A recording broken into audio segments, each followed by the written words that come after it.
The federal government has named a criminal group from India as a terrorist entity.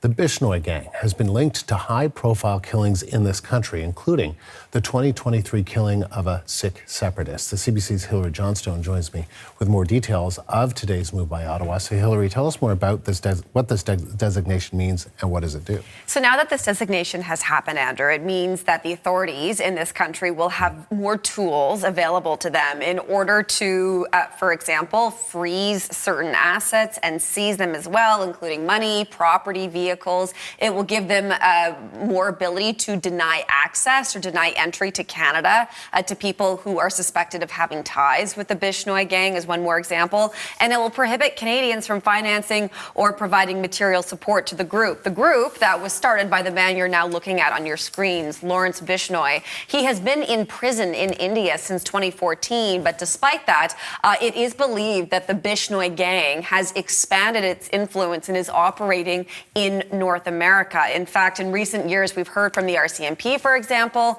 with allegations that they had ties to high-level, powerful officials within the Indian government. In some cases, it was alleged that information would be collected on Canadians, it would be passed to those Indian officials, and then those Indian officials would give that information to groups like the Bishnoi Gang, who would then use it to commit acts of violence against Canadians or against people on Canadian soil. And former Prime Minister Justin Trudeau, during some of his testimony,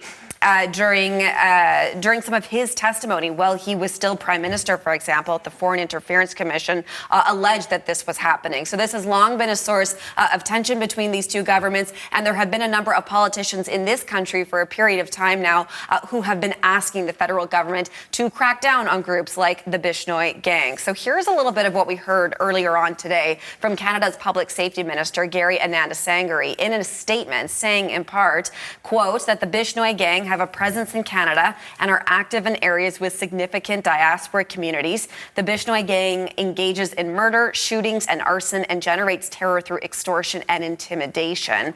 And some of the cases that they are allegedly connected to include the killing of the Sikh separatist Hardeep Singh Nijjar back in 2023, like Andrew was mentioning in the introduction. That group, that separatist movement, wants to create a homeland for Sikhs in northern India. And this is something that the Indian government is strongly opposed to. So, yes, there has been tension between the two countries in recent years, questions about how this will all be viewed, but certainly it is something that some politicians in this country have been asking the federal government to do for some time. Let's talk a little bit about that, because we've seen some reactions so far. That's right, including a little bit earlier on today from the Conservative leader, Pierre Poilievre. He has been asking for this, calling for this for quite some time. He said that this was long overdue. We also heard from Brampton's mayor today, Patrick Brown, who has also been calling for something like this for quite some time. Here is some of his reaction to today's designation. Knowing that they've been involved in significant criminal activity in Peel region, knowing that our police thought it would be helpful, that's why I was lobbying for this tool.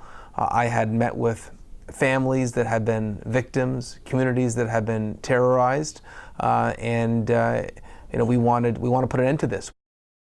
And just finally, we also heard today from the World Sikh Organization, who is welcoming this move, but actually wants the federal government to go even further on this. They would like some of those Indian officials or senior members of the Indian government who they allege have ties to the Bishnoi Gang. They want them to be essentially outed for this and rebuked as well. So lots of reaction that has started to come in, and of course, we'll continue to watch for even more of it, Andrew. Thanks, Hilary. Thank CBC's Hilary Johnstone.